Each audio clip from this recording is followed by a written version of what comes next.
Esse podcast é apresentado por Toribá. Para outros programas, acesse toribacomunicação.com.br.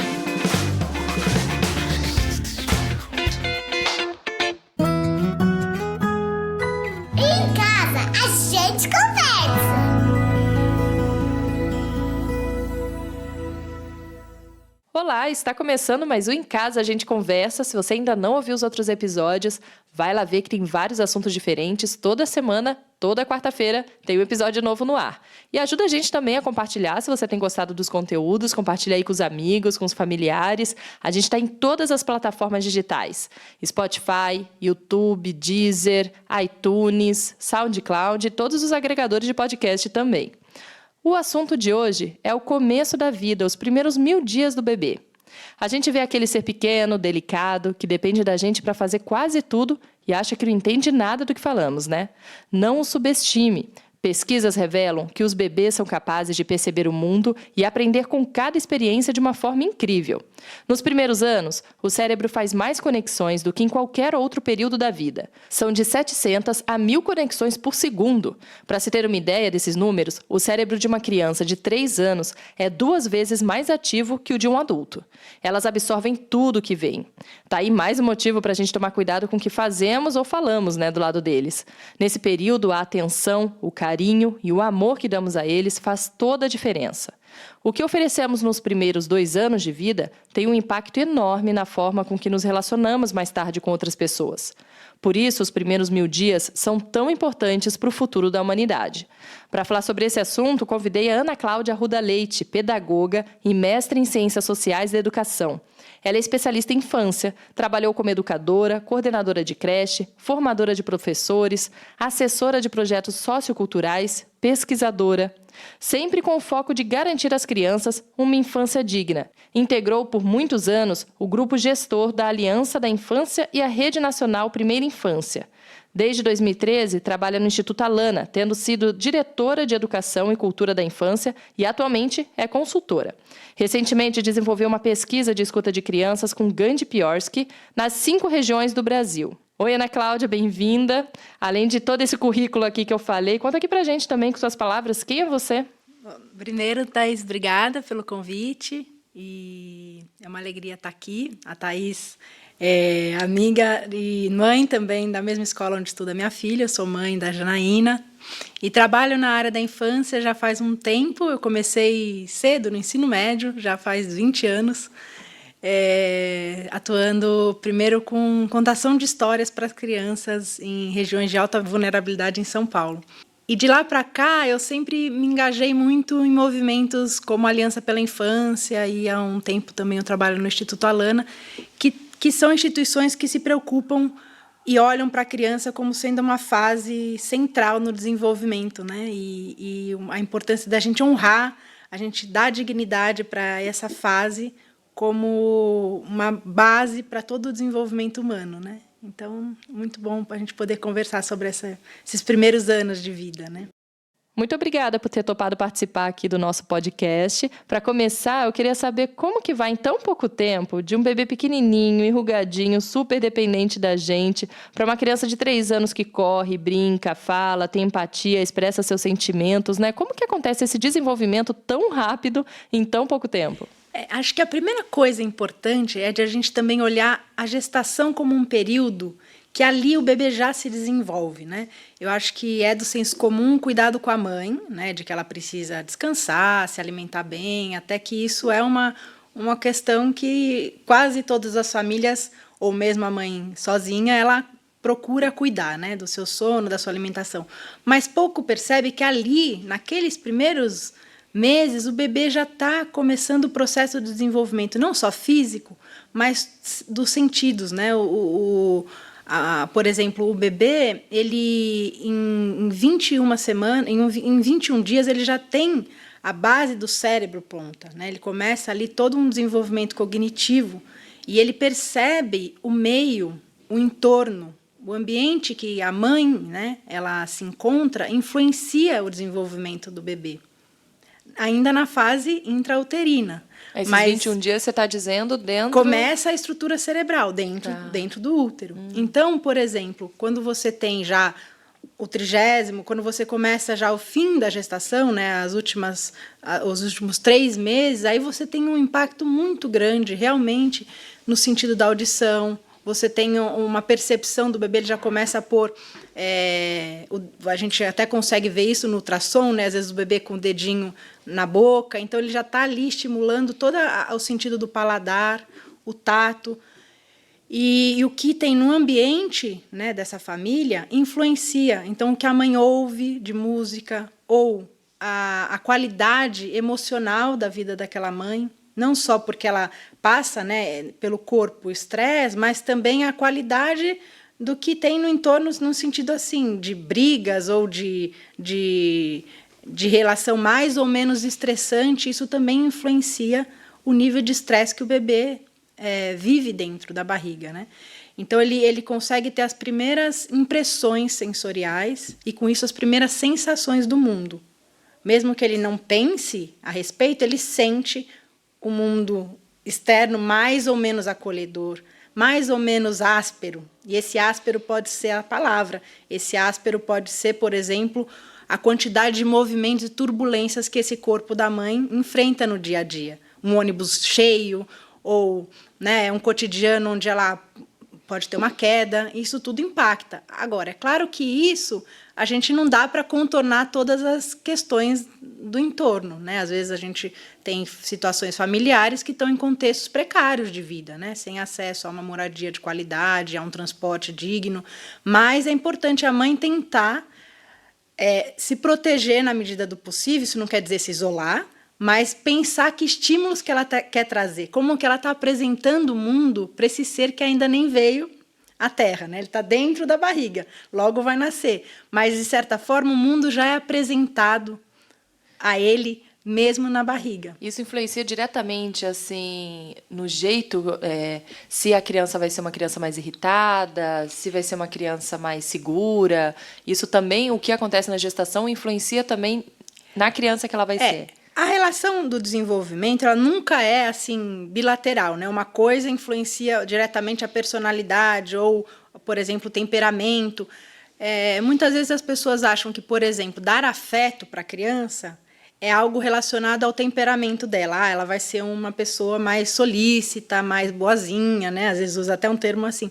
E não, porque o desenvolvimento ele é feito de uma forma integral. Então, às vezes, um aspecto, por exemplo, um bebê, daí já nascido, né? A mãe conversa com ele.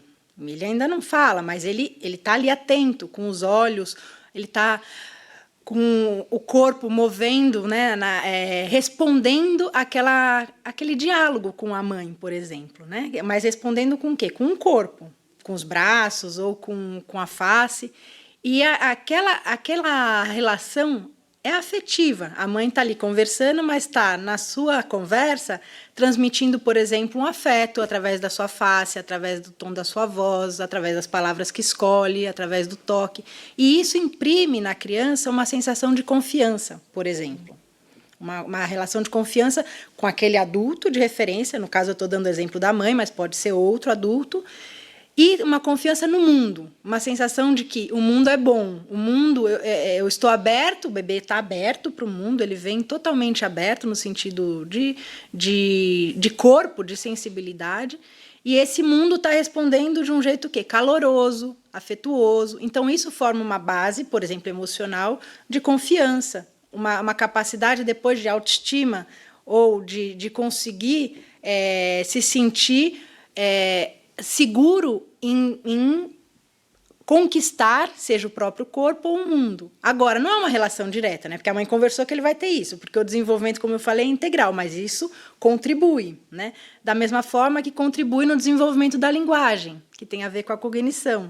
Então, um exemplo, como eu estava falando, do diálogo da mãe com o bebê, ele contribui no desenvolvimento socioemocional, mas também cognitivo, né? Porque desenvolve a linguagem, e também motor, porque na interação aquela fala estimula o gesto do bebê, né? Ele expressa mais ainda, quando a gente conversa, ele se expressa, né, corporalmente muito mais ativo do que quando você deixa o bebê sozinho, olhando para a parede, né? A gente tem a sensação de que enquanto ele não fala, ele não está entendendo, né? Muita gente acaba não conversando com o bebê por causa disso, mas isso ajuda bastante, né? Como você está dizendo. Se a gente conversar bastante com o bebê, você está estimulando de alguma forma a fala, ele começar a entender. E é legal isso, porque tem um momento, inclusive, da criança, que ela ainda não fala, você acha que ele não está entendendo, mas aí você fala alguma coisa, ele dá uma risada, ou você fala, dá para a mamãe, ele te dá o objeto, você fala, olha, ele já está entendendo tudo. É engraçado que eu faço esse teste também, né, com os meus filhos de... Deixa eu ver se ele já sabe quem é quem. Aí fala, ai, dá lá pra vovó isso daqui, por favor. Ele vai até a vovó e dá, mas ainda não fala a vovó. E aí, então, a gente, como eles não falam, a gente tem a sensação de que eles não estão entendendo, né? Mas lá dentro da cabeça deles está fervendo, né? Muito isso deve também ao entendimento de que a mente ela é muito mais valorizada na nossa sociedade do que o corpo, né? Isso tem a ver com uma separação, né? Se a gente for pensar desde Descartes de razão e corpo, né? Então, o que acontece? A maioria das pessoas olham para o corpo como sendo uma coisa inferior e não vê que é a partir do corpo que é desenvolvida a inteligência. Então, isso quer dizer que quando o bebê, né, vamos pensar um bebê que acabou de nascer, ele pode, claro que ele não está entendendo o que você conversa do ponto de vista da linguagem, né, dos signos, né, dos significados das palavras, mas ele está tendo uma percepção, não um entendimento, ele está tendo uma sensação da voz, ele está ouvindo a voz, né? Assim como ele ouve música, assim como ele ouve o som de um passarinho ou da buzina de um carro, né? E a voz humana, ela traz uma qualidade muito diferente de um instrumento, né? Ela traz justamente essa entrada na cultura, na língua materna, né? No mundo dos seres humanos, né? Que é esse mundo compartilhado, esse mundo de diálogo. Então, por mais que ele não entenda o signo, ele está sendo acolhido a fazer parte dessa sociedade. No caso, brasileira, no caso que uma mãe, se ela mora no Nordeste, o sotaque é diferente do Sul, que é diferente do Centro-Oeste. Então, ele está sendo, aos poucos, como se fosse vestido pela cultura, né? E isso é uma percepção que se dá num nível, primeiro, sensório, e que se traduz em linguagem a partir do corpo com seus gestos e movimentos, que a criança vai conquistando aos poucos. Então, assim, uma família, ou um educador, ou cuidador da criança, tem que olhar para o bebê como sendo um sujeito altamente ativo, como você mesma falou no início, é ali que está, inclusive do ponto de vista físico, cerebral, sendo desenvolvido o maior número de sinapses, mas é um sujeito, né, um cérebro, né, é uma pessoa que está ali, mas a gente tem que lembrar que ela está totalmente aberta para os estímulos que ela recebe e ela responde, ela não é passiva. Ela não responde com a fala, mas ela responde com o olhar, com os gestos, com o choro, né? E o choro é uma coisa que às vezes a gente nem dá conta, né? Uma resposta tão intensa que às vezes o adulto tem a tendência de pegar e querer dar para alguém segurar, né? Então ele está, na verdade, se expressando por várias linguagens e o adulto tem que ser capaz de perceber aquilo como uma expressão, né? E não reduzir a expressão à fala, né? E não reduzir a aprendizagem à capacidade de falar ou ler e escrever. E você falando desse desenvolvimento, vamos falar um pouco do desenvolvimento físico, então. Quando que acontece, mais ou menos, a época, né, de se arrastar, de sentar? Isso também é muito individual, né, porque tem muita mãe que acaba se preocupando. Ai, meu filho já está com 8 meses, ainda não senta, ou né, já está com 1 ano e ele ainda não anda. É importante falar, né, que cada criança é uma criança diferente, tem um ritmo, né? Não sei qual a palavra ideal para usar, diferente nesse desenvolvimento. Então, eu queria que você explicasse um pouco o desenvolvimento da criança e a importância também, inclusive, de deixá-las se desenvolver sozinha, até que ponto é bom dar um estímulo, né? Coloca de costas, de barriguinha para baixo para estimular, arrastar ou não, deixa ela virar sozinha. Qual que é a sua opinião sobre isso? Olha, o estímulo na primeira infância, né, se a gente pensar a primeiríssima, que é 0 a 3, ele é fundamental, né? Mas o estímulo ele pode ser feito de várias formas. Por exemplo, conversar com uma criança é um estímulo, contar a história para ela também é estímulo, pôr uma música que eu escolho ou eu canto também é um estímulo, pôr uma luz ambiente agradável ou uma luz agressiva também é. E o estímulo pode ser um estímulo mais acolhedor ou mais agudo, que atravessa a criança de um jeito que às vezes até agride. Por exemplo, às vezes você pode observar uma criança num shopping, né? Um bebê bem pequenininho. Repare como que está o corpo dela, né? Talvez ali a quantidade de estímulo seja maior do que aquele ser ainda consegue absorver como uma experiência positiva. É um nível de estresse, de luz, de música, de, enfim, Movimento. objetos, né, de consumo que tem ali expostos, que até o adulto, né, se sente às vezes hiperestimulado, se ponha no lugar de um bebê, né? Quanto ali tem de estímulo que na verdade o levam não para uma experiência positiva, onde ele consegue acolher aquilo internamente, né, e absorver a quantidade de luz, de som, como uma experiência que ele vai conquistando autonomia naquela relação. Mas passa a ser uma coisa que ele se defende, né? Então, o estímulo ele é central, mas depende da qualidade do estímulo. Então, eu dei o exemplo do shopping como um estímulo que é extremamente agressivo para um bebê. Mas eu posso ter um estímulo favorável como, por exemplo, como eu contei, uma mãe que brinca com o corpo da criança. Lê um livro. E aí, falando do corpo, como que o estímulo pode ser também favorável ou não favorável? E aí, às vezes, a gente erra na dose do estímulo e esse estímulo passa a ser negativo. Então, no corpo, isso é muito comum. Como tem a tendência das pessoas quererem comparar os filhos, isso é uma coisa que precisa ter muito cuidado, porque cada criança é uma. Isso não quer dizer que não tenha um padrão, uma linha de desenvolvimento, né, que nos ajuda a observar o filho que a gente tem, ou a criança que a gente está cuidando. Ajuda você a ter parâmetros, só que você não pode achar que é uma régua onde você vai colocar o seu filho e falar, bom, com 3 meses ele ainda não está mexendo a cabeça ou virando de bruços, é um problema. Depende, né? Tem que observar. Agora, o mais importante é garantir um ambiente onde a criança possa conquistar o gesto, cada conquista motora por ela mesma, e não porque eu estimulei aquela posição. Então, voltando, o estímulo, nesse caso, seria nocivo. Se eu, por exemplo, coloco uma criança pequenininha, e aí pensando, um bebê de 2 meses, sentada, ela não senta sozinha nesse período. Ela está conseguindo o quê sozinha? Mexer a cabeça, o pescoço. Algumas já viram de bruços ou viram de lado, mas ela não consegue sentar. E muitas mães acabam colocando o bebê sentado, com o auxílio de uma almofada, ou põe numa cadeirinha, aquelas cadeirinhas de bebê conforto, e o bebê fica ali sentadinho.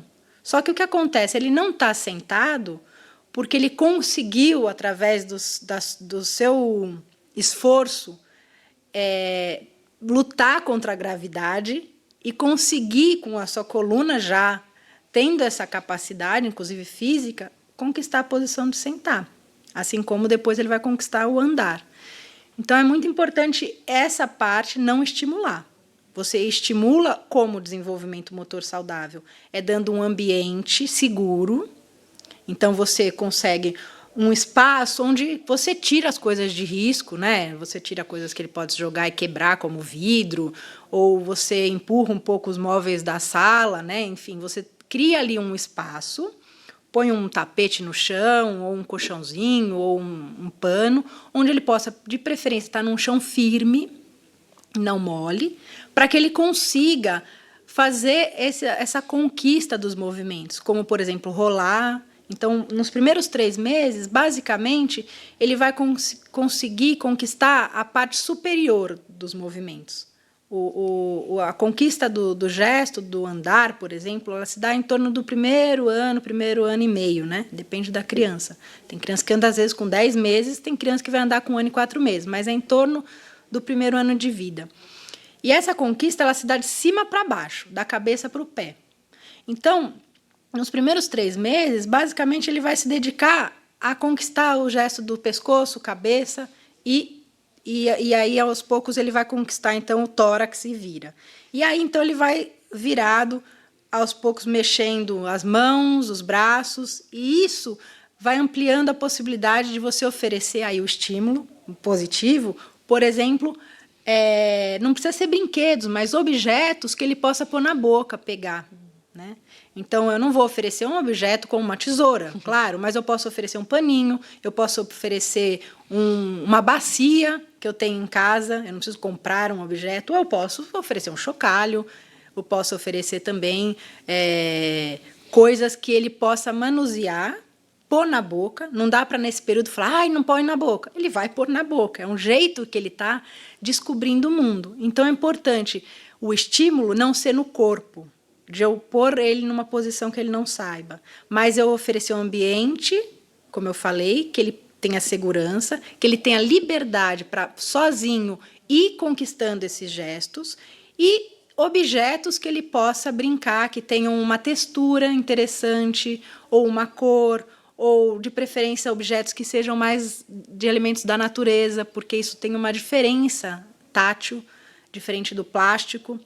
O plástico ele sempre tem a mesma temperatura, ele sempre tem a mesma textura e, normalmente, o mesmo peso, né? Claro, eu posso ter um objeto de plástico mais leve ou mais pesado, mas ele não expressa a realidade, no sentido de que a realidade da materialidade do mundo ela é áspera, ou ela é lisa, ou ela é quente, ela é fria. Então, a pedra é fria, a madeira é mais quente, né? A terra é mais fria do que quando ela está na sombra, do que uma terra que está no sol. E é isso que o bebê precisa perceber. Ele chegou ao mundo e ele precisa conhecer o mundo. Então, tentar trazer estímulos que apresentem o mundo com maior veracidade, com maior beleza. Isso, né? Tem se perdido tanto, né? Porque cada vez mais a gente vê sendo oferecido apenas brinquedos de plástico em lugares que você vai, até escolas ou, né, espaço para brincar de crianças, que o escorrega, o balanço, a ponte, é tudo de plástico. A criança vai pisar no chão, também não tem uma terra, uma grama, porque já está com o chão mais acolchoado ou EVA. Não é que não pode ter um brinquedo de plástico, mas não ter apenas o contato apenas com o brinquedo de plástico, né? Mas conhecer a madeira, conhecer a pedra, como você está falando, porque a natureza é tão rica, né? Traz tantos tipos diferentes e texturas diferentes, pesos diferentes. Enfim, só um adendo aqui para o que você estava falando, mas pode continuar sobre o desenvolvimento. E pensar que assim, a conquista primeira da criança é a conquista do próprio corpo. Essa morada, né? Antes de ela conquistar o mundo, a casa, né? Entender o ambiente até da casa, né? Que é grande. Para um bebê, a casa é enorme. E depois a rua, e depois a cidade, depois o mundo. Isso é uma ampliação do contorno, né? Antes ela se Primeiro, conhece. ela tem que conhecer a si mesma. E não naquela dimensão profunda que todos nós estamos buscando. Quem somos nós, né? Essa pergunta cada um carrega para o resto da vida, né? Quem somos nós, o que é a vida? Mas na dimensão, primeiro, física mesmo. O que é essa morada que é o meu corpo? Então, por isso que a criança, ela labuta, ela trabalha nessa conquista diária do próprio corpo. Isso a gente vê quando vê um bebê, por exemplo, como eu estava dizendo, né? Ele vai conquistando esses gestos e, por exemplo, em torno dos 6 meses, então, se no primeiro trimestre ele está mais voltado para os gestos superiores da cabeça, até os 6 meses, no segundo trimestre, ele vai estar principalmente voltado a essa região mediana, que são os braços, as mãos e a capacidade, então, depois de sentar. E as mãos, ela permite uma liberdade, ela começa, então, a experimentar essa possibilidade de fazer muitas coisas, né? E a mão, ela amplia uma dimensão de exploração do mundo, né? Que o bebê até então não tinha. Ele dependia da gente levar alguma coisa para ele. A partir do momento que ele conquista a pega, ele não só tem os olhos que sinalizam que querem alguma coisa, né? Que é o primeiro digamos, diálogo que a gente às vezes tem com o bebê é que ele está olhando fixamente um paninho e a gente percebe que ele quer aquele paninho, ou ele quer aquela colher.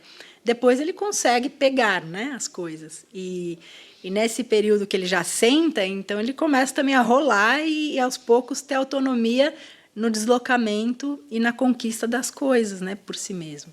Até que, então, no último trimestre, ele se dedica a se pôr em pé, a conquistar as pernas, né? Esse movimento das pernas, ele permite o engatinhar, né?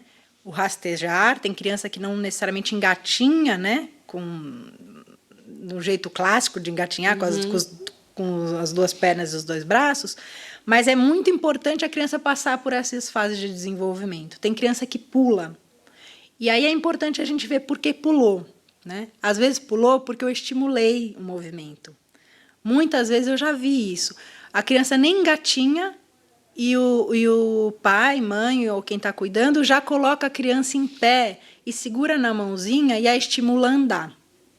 Então, por que nós temos tanta pressa para que a criança ande, para que a criança fale? Eu tenho que perceber que todo esse processo de desenvolvimento motor, e depois com a linguagem é a mesma coisa, ele é estruturante para o que vem depois. Então, eu não posso acelerar, eu não posso achar que é muito bom uma criança andar com 9 meses, aí eu vou falar para todo mundo, olha, meu filho é muito inteligente, ele já anda com 9 meses. Bom, mas o que ele perdeu, no sentido assim, de conquista do movimento, do corpo, do aprendizado e superação, do erro e da repetição que ele faz ao conquistar cada posição, quando eu pus ele num andador, por exemplo. E aí, claro que ele anda mais cedo. Eu pus ele sentado com uma almofada atrás, depois eu peguei ele pela mãozinha e estimulei ele a andar. Eu dei um andador para ele conseguir andar mais rápido, e aí ele anda com 10 meses.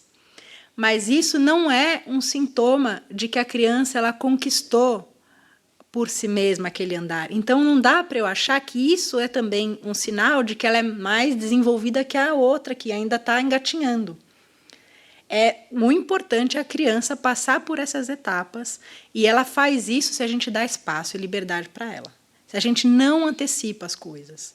É igual ler e escrever. Hoje é muito comum você ver escolas alfabetizando crianças com 3, 4 anos. Ela vai aprender, vai. Agora, o que ela teve que perder para aprender, por exemplo, o conceito, né, que a palavra é um conceito, então ela entra já no mundo racional, no mundo formal, cedo. O que ela perdeu para conquistar isso?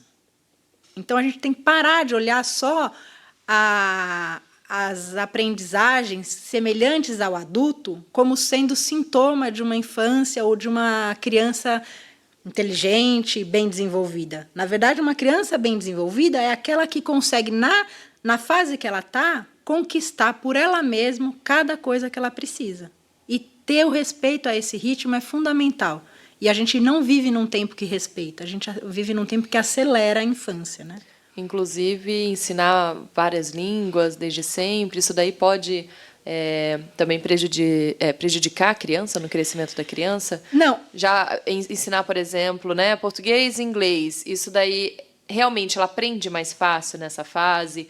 Ou aprende, mas é prejudicial? Ou não teria problema? Na questão da linguagem, daí é um pouco diferente, porque o que acontece, e hoje é muito comum escola bilíngue, né? Tem a ver também com esses estudos da neurociência, porque a criança, antes achavam que o bebê, por exemplo, ele, nessa fase do balbucio, ele era diferente o balbucio de um país para outro, de uma região para outra, né? Como já sendo ali, digamos, a linguagem vinculada a língua materna, a língua pátria, né?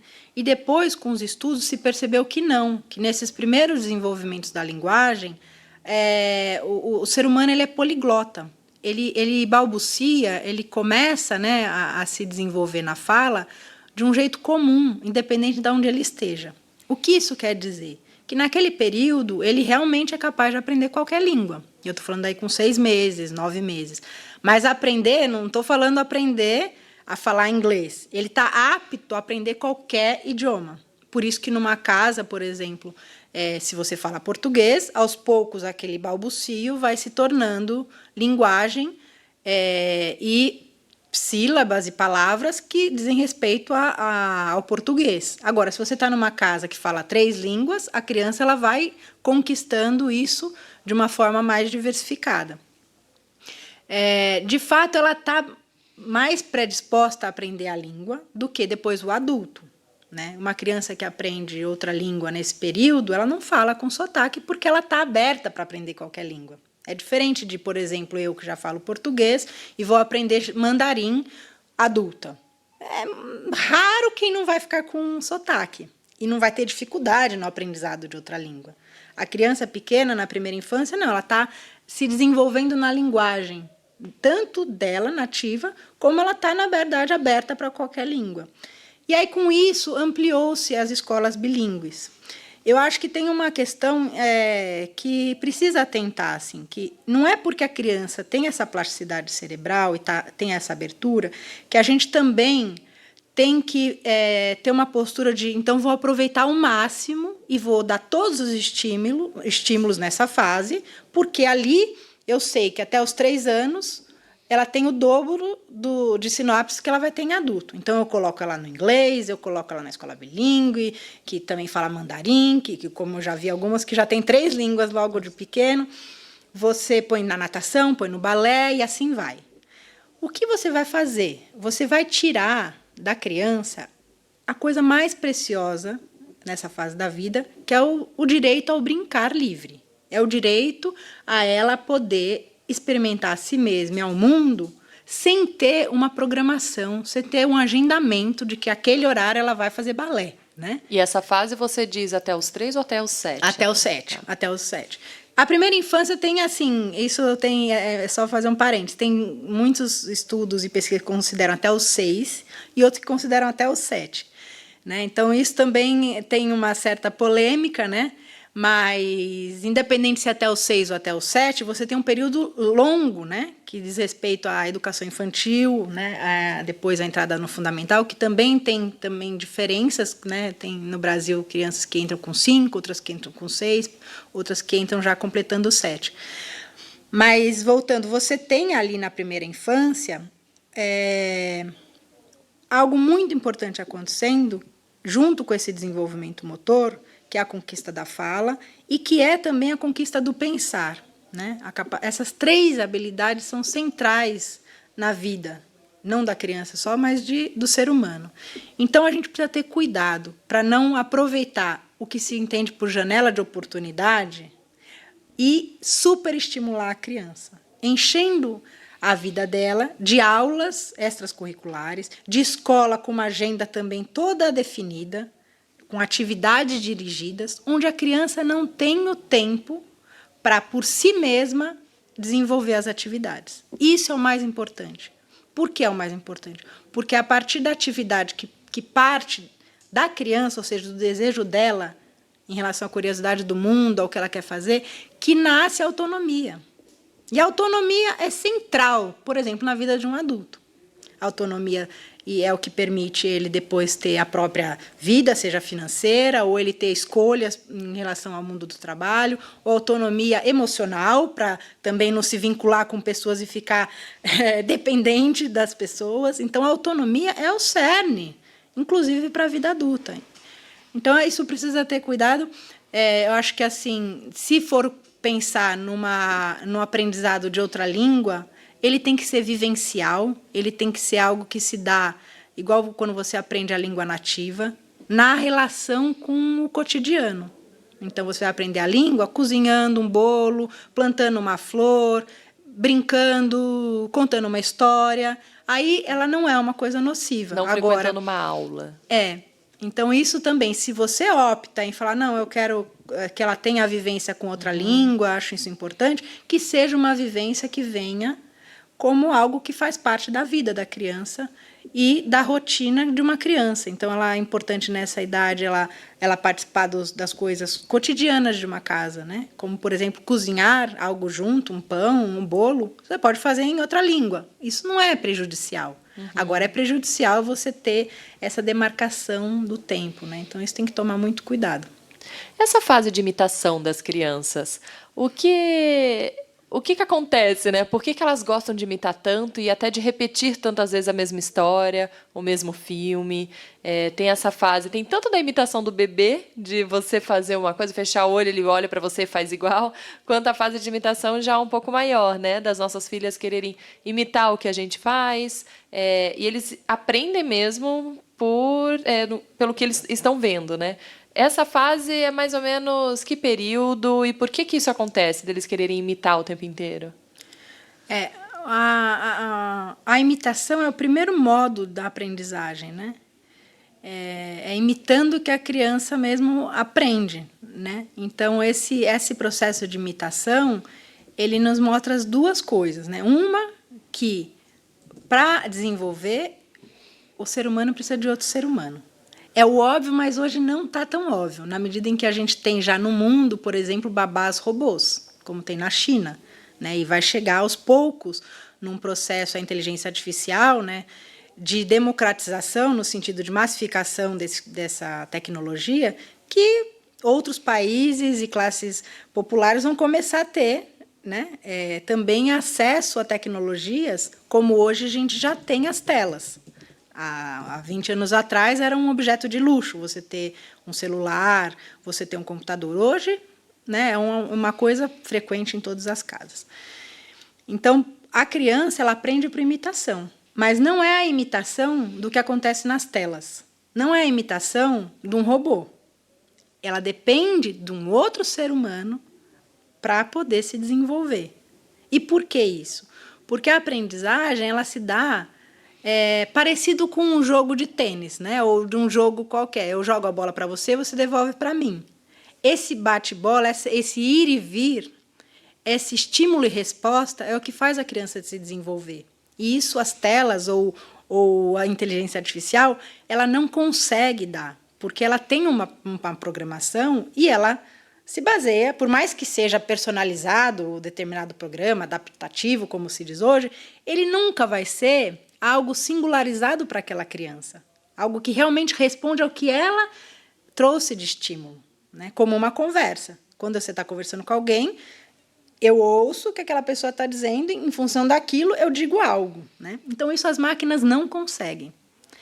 E a criança, então, ela aprende nessa interação com o outro e nessa relação de imitação, dos gestos, das expressões faciais, dos valores, do que é implícito. Ela imita, por exemplo, às vezes o nosso mau humor ou as nossas falas quando a gente está irritado. E aí a gente percebe quando ela está brincando, às vezes ela brigando com a boneca de um jeito que é o jeito que a gente briga às vezes com a criança ou expressa nossas emoções de raiva.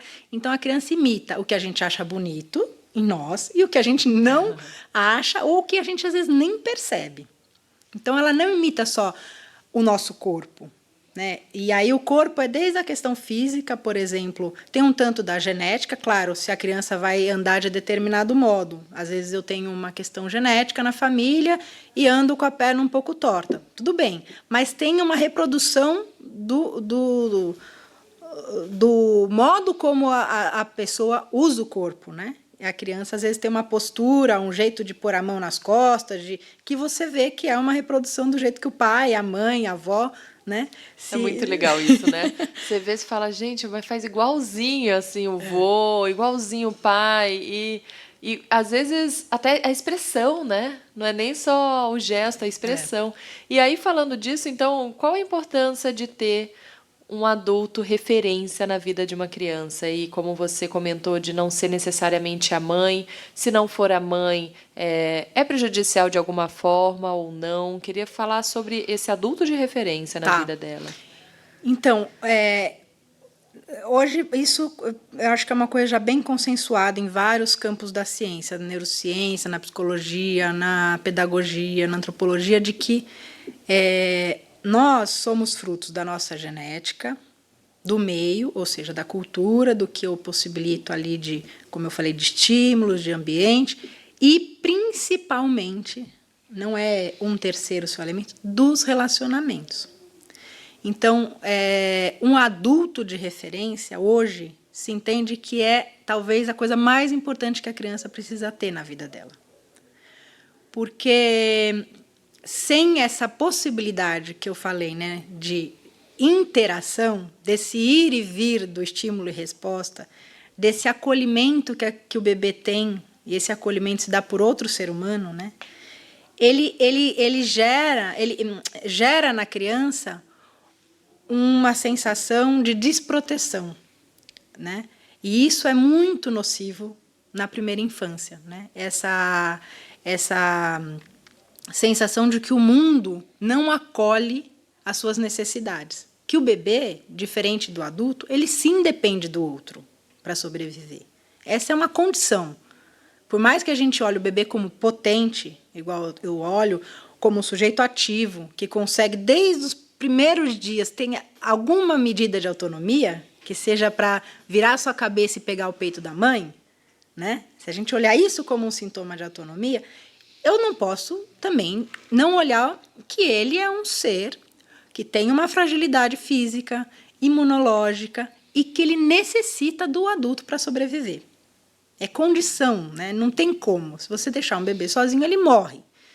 E como esses estudos já da antropologia mostraram, se você deixa um bebê fora do contato social, ou seja, se ele cresce, por exemplo, com outro bicho, né, como o caso do menino lobo, né, que até virou, todo mundo conhece porque virou filme, desenho, mas isso é baseado em história real. Ou seja, nós somos humanos porque nos relacionamos com outros seres humanos. Senão, a gente não conquista essas habilidades humanas de andar ereto, de falar e de pensar.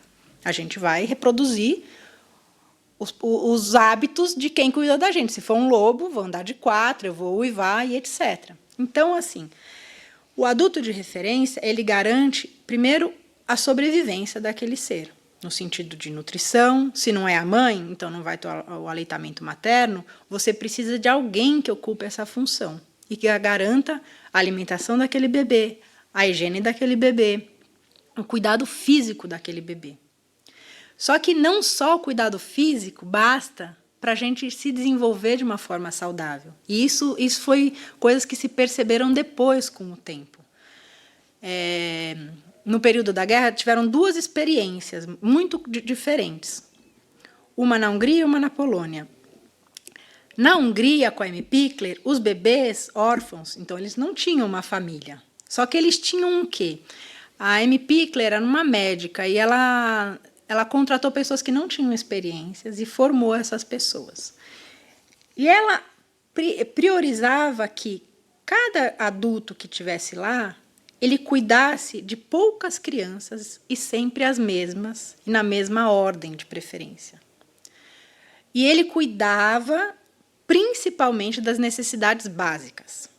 Comer, dar a mamadeira, ou dar a papinha, ou a comida, o que fosse, né, alimentar aquela criança, cuidar da higiene daquela criança, do banho, do sono, das necessidades básicas. Só que com total dedicação. Total dedicação. Não é fazendo aquilo, pensando na morte da bezerra, ou fazendo aquilo, hoje nós, contemporâneos, pensando no que eu vou postar na rede social, ou no trabalho que eu tenho que fazer. Não, é ali por inteiro. E ela fazia isso conversando com a criança, independente se era um bebê de 1 mês. Conversando, explicando o que estava fazendo. Agora eu vou te dar um banho, agora eu vou tirar sua blusa. Olha, como está frio hoje, seu pezinho está quente, agora eu vou te... Enfim, contando o que ia fazer e conversando com ele, de um jeito tranquilo, tom baixo. E, com isso, aquelas crianças, e depois tiveram muitos estudos, conseguiram, mesmo sendo órfãos, mesmo não tendo, então, uma família e vivendo num orfanato, ter uma qualidade de segurança emocional que era muito diferente de todas as experiências que tinham tido até então. As crianças saíam de lá seguras, elas saíam de lá com movimento e com uma cognição muito boas. Isso porque elas foram cuidadas, elas se sentiram amadas, talvez não seja a melhor palavra, mas elas precisam se sentir com um vínculo forte, que tem alguém que cuida realmente delas. E é importante ser uma pessoa ter o vínculo com uma pessoa em especial. É importante você ter pelo menos uma. Isso não quer dizer que mais é ruim, mas não ter nenhuma, sim. Qual que é a diferença de você ter o vínculo forte com um adulto ou ter vínculo com 10 mil adultos, mas nenhum ser forte? Isso é muito comum na vida das crianças. Por quê? Hoje elas saem de casa, às vezes a mãe trabalha muito cedo, deixa na creche 7 da manhã. Às vezes na creche ela passa na mão de várias pessoas. Não tem um educador para aquela criança. Um troca fralda, o outro é o que brinca e conta história. Às vezes tem essa divisão nas creches do que cuida das necessidades básicas e o que brinca. E não percebem que o educar e cuidar tem que ser junto, né? Como eu falei da Amy Pickler, ela se dedicava totalmente a essa questão dos cuidados para depois a criança ter o tempo livre para brincar e para desenvolver a sua motricidade livre, como ela falava, né? Então, ela tendo a super atendido essas necessidades, com atenção exclusiva, depois ela podia ser colocada num cercadinho, num pátio, que ela se sentia tranquila para brincar, porque ela tinha sido suprida nas suas necessidades fisiológicas, mas também anímicas, emocionais, de ser olhada, de ser... de ter alguém brincando com ela, sorrindo para ela, dizendo que ela é linda, que ela é uma criança que sabe um monte de coisa. Então o ser humano precisa se sentir amado. Ele, como mamífero, ele precisa sentir primeiro um acolhimento do mundo, que o mundo é confiável e que aquele adulto é alguém confiável, para quem ele pode se entregar, se abrir, e que ele é aceito por esse adulto, né? E isso é uma base para estruturar a nossa autoconfiança, a nossa capacidade de autorregulação, né, de iniciativa. Então, uma criança, como eu estava falando, que vai à creche, e aí ela é cuidada por vários adultos. Depois troca o turno, porque ela fica período integral. Aí ela é cuidada por outros adultos no período da tarde. Aí sai de lá, a mãe, às vezes não é a mãe que pega, é alguém da perua ou o vizinho. Aí depois a mãe chega super tarde em casa, ou é a avó que cuida. Ela passou, às vezes, naquele dia, pela mão de 10 adultos. E com nenhum ela tem uma relação realmente de um vínculo forte, daquele adulto que está ali dedicado a ela. Isso traz um aumento do estresse. E aí hoje se fala muito num estresse tóxico ligado à infância, né? Que como sendo algo prejudicial, inclusive, aí de um ponto de vista até cerebral, de comprometer as sinapses, né? Uma criança que passa por situações de estresse grande, não é o estresse saudável, porque em uma medida pequena é importante a gente passar por frustrações, limites. Toda criança precisa ter limite. Mas o estresse tóxico, o que ele faz? Uma criança chora por fome, ou porque a fralda está suja, ou porque ela quer um colo que abrace, acolha, né? E ela não tem, ela não está sendo atendida na sua necessidade. Ou ela é rapidamente trocada e já posta ali no bercinho porque tem mais 10 para eu trocar. Essa criança ela vai o que aprendendo do mundo? Né? Ela vai percebendo o mundo como algo duro, algo que não é acolhedor, algo que não acolhe as minhas necessidades. E quando é bebê, as necessidades são fisiológicas, basicamente. Então, assim, ele precisa se sentir atendido. E às vezes é urgente, né? Quem tem bebê sabe, não é amanhã você vai lá ver se ele está com fome, é já, né? Quando ele chora pedindo peito, não é só quando ele está com fome, ele quer o calor, o cheiro do peito, o calor do corpo da mãe, o tato da mãe. Então, E aí ele não sendo atendido nas suas necessidades, ou uma família que passa situação de pobreza, não é uma questão de que a mãe é má, não é isso, mas ela não tem condições de dar alimento para aquela criança, ou ela não tem condições de dar um lar, por exemplo, com água quente para o bebê tomar banho, ele tem que tomar banho na água gelada. Então, o bebê não sabe disso, que a mãe não tem dinheiro para pagar água quente. Só que o que ele sente do mundo? A água gelada num dia frio. Então, o mundo ele vai gerando estresse na criança. E aí isso é o que se chama de estresse tóxico, que é as situações de alta vulnerabilidade, de pobreza, de violência, a violência física ou simbólica. Então, famílias que brigam sem parar, e do lado da criança e grita e joga coisa. Isso gera um estresse na criança. Tudo isso compromete o desenvolvimento saudável de uma criança, inclusive o desenvolvimento cerebral. As podas neurais, que eram para acontecer lá em torno de 4, 5 anos, vão acontecendo antes. Então, ele deixa de fazer mais sinapses, né? Ele deixa de ter um desenvolvimento na potência que ele poderia ter. Mas cada vez que a gente lê mais ou ouve mais sobre esse assunto, a gente vê a responsabilidade que a gente tem, né? Que responsabilidade cuidar de filhos, a influência que a gente tem e que não é para agora só, é para o resto da vida, né? Porque o que acontece aí na primeira infância influencia para o resto da vida. Mas eu acho que é isso. Eu queria agradecer muito por todas as informações que você trouxe aqui, por ter ensinado aí bastante sobre esse assunto. Obrigada por ter topado vir falar aqui com a gente. Imagina, obrigada a você pelo convite. E só dizer que a vida contemporânea ela é cheia de desafios para todos, independente da classe social.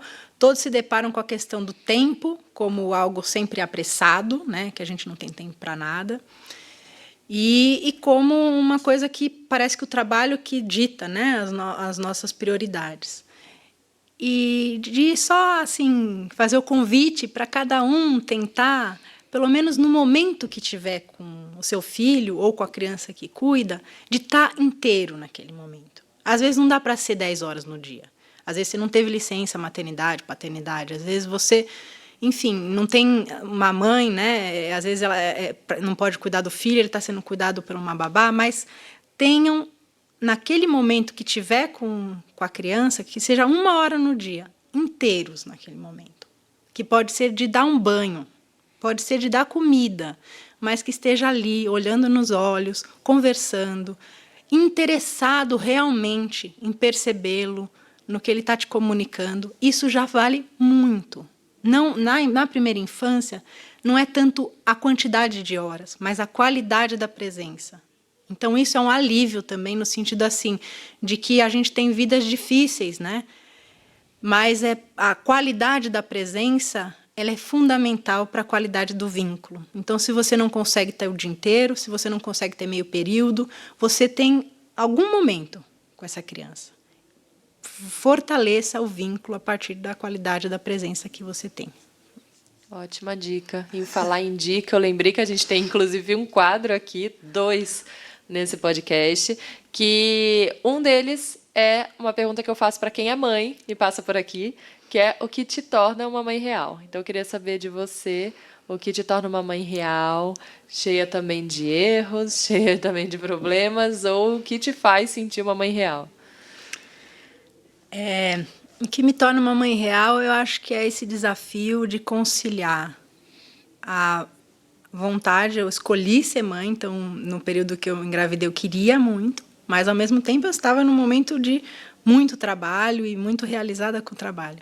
Então, o desafio de conciliar a maternidade com o mundo do trabalho, ou seja, a sua disponibilidade para a criança, e aí para o tempo dela, para as necessidades, versus a disponibilidade para você se dedicar à sua autorrealização, né? à sua atuação no mundo. Né? Isso é um desafio enorme. Um super desafio.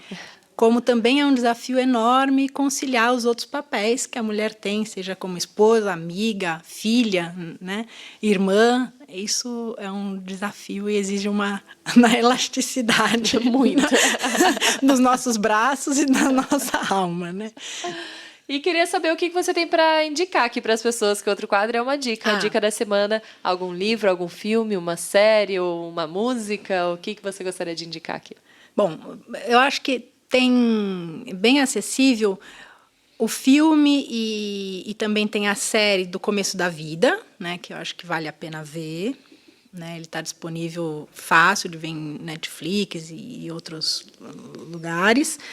Queria indicar também de vocês verem um filme, também é um filme, que chama Território do Brincar, da Renata Meirelles e do David, que, embora ele mostre as crianças maiores do que eu falei, de 0 a 3, lá praticamente não aparecem bebês, mas ele mostra muito criança da primeira infância e também crianças mais velhas.